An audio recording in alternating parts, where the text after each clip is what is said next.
Yes, that's right. I grabbed 25 DVDs of Blu-rays from my collection here in the sanctuary, and I'm presenting them to you in a 4-part series, my Halloween 2025 extravaganza.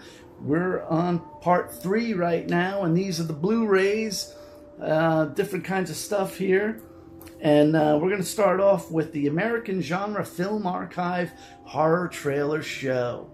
This thing is just sort of like a weird mixtape of trailers and scenes and a lot of stuff that's never been seen since its original release.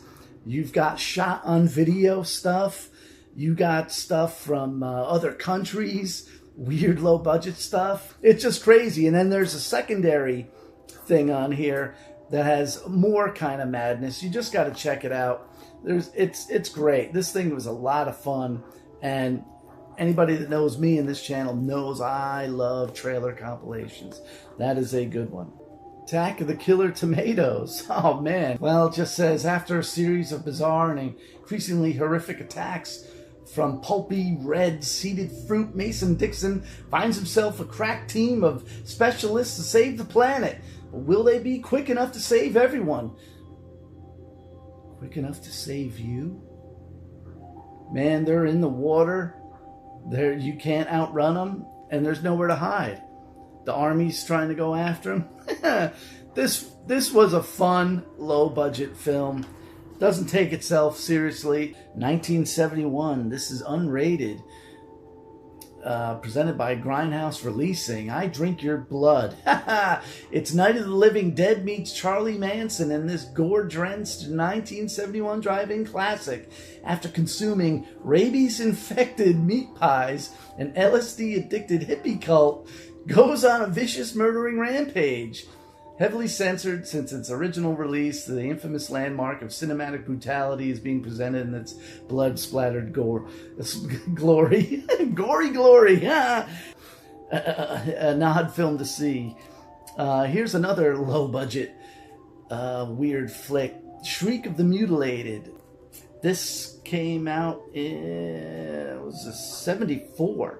So this college professor takes a bunch of students to try and find himself a Yeti, and he's been doing it for years, but students keep getting killed in the process, and the last surviving member of the last expedition is totally nuts because there's a horrifying secret.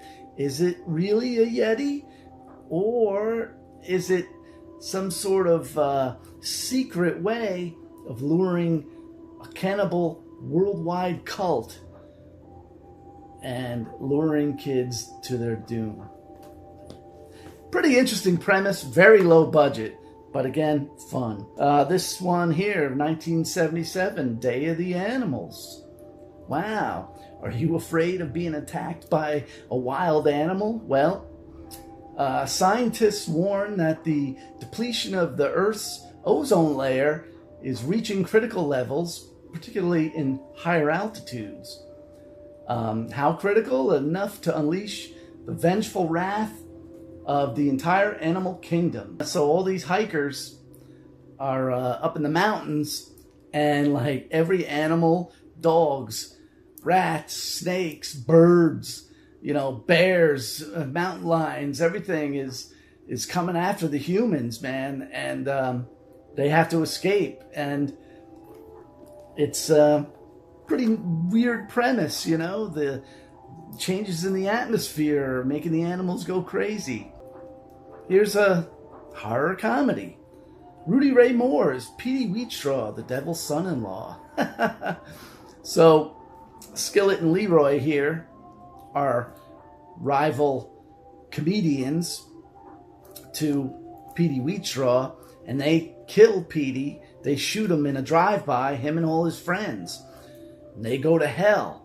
And the devil says, well, listen, I'll reincarnate you guys, put you back on Earth, but Petey, you got to marry my daughter. And she's the ugliest woman in all of heaven and earth and hell. And so he gives him a magic cane, and he's walking around. He can do what he wants with it, and so can he outsmart the devil, or does his fate sealed by marrying the ugly daughter and becoming the devil's son-in-law. All of these have been remastered in 2K and some in 4K, but they're all great. All fun movies to watch for the Halloween season. This concludes episode 3. Please like, comment, share, subscribe. Pleasure Den of the Absurd on YouTube. And we're going to do part 4 next of our Halloween 2025 extravaganza here in the Pleasure Den of the Absurd.